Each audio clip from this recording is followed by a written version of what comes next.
and welcome to One Lap. We are here at our studio at the North Carolina Center for Automotive Research, where we are going to put this 2017 Model X 100D around our racetrack for one lap, as we do with every car.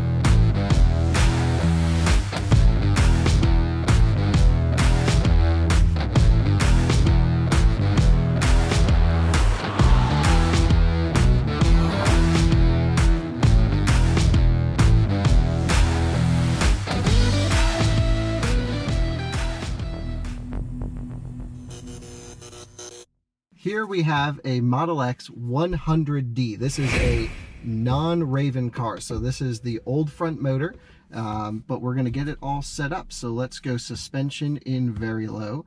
Driving, steering I like standard. We will go slip start on since that will help a little bit. Regenerative braking, yes, for one lap is fine. I think that's about all we can or need to do. The car has a lot of stuff in it. This is my friend's car. Thank you very much for letting me drive it, Don and Marianne. They have a great YouTube channel. So the best way to launch this car is auto hold, and you just floor it from a stop. So, off we go. 30, 40, 50, 60 miles an hour. Now, one thing to keep in mind, this is not the Performance 100D. This is just the 100D. So heavy on the brakes through here. Very heavy car. The brakes is the weakest point of the Model X. We're going to be giving it full power on exit. Tons of power, of course. We're at 179 miles of rated range. That's probably around 65%, somewhere around there. And it's very understeery. This thing weighs upwards of 5,000 pounds.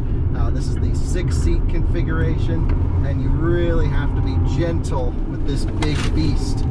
One of the interesting things, though, is because the car is electric and so heavy, even though it's so heavy, all of the weight is in the battery pack, nice and low. So we're maintaining 61 miles an hour or so around this corner, traction control blinking away, full power on exit, dab of brakes coming into this corner here, and just so understeering. We probably should take a little bit of air out of these tires, and you can feel ESP cutting in and not letting us do too much.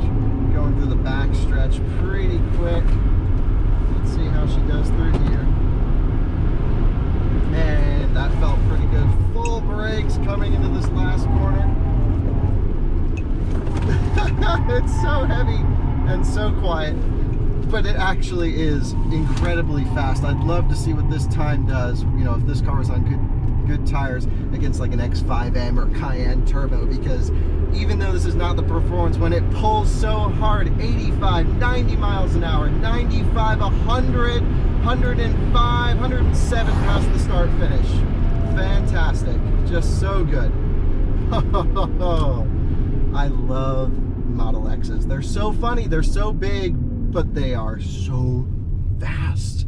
Now, everyone was going to think, well, the Tesla can only do that for one lap. Well, believe it or not, battery technology's come a long way with thermal management. The Model 3s can stay out here all day long. This car actually didn't even get into a power limitation until right in the last stretch, and it just takes the top little bit of power off. So impressive, and we're only going to see electric cars get better for this type of stuff. And this isn't even designed for it, and it does it great. So, well done, Tesla. Let's take a look back at this lap and reveal the lap time.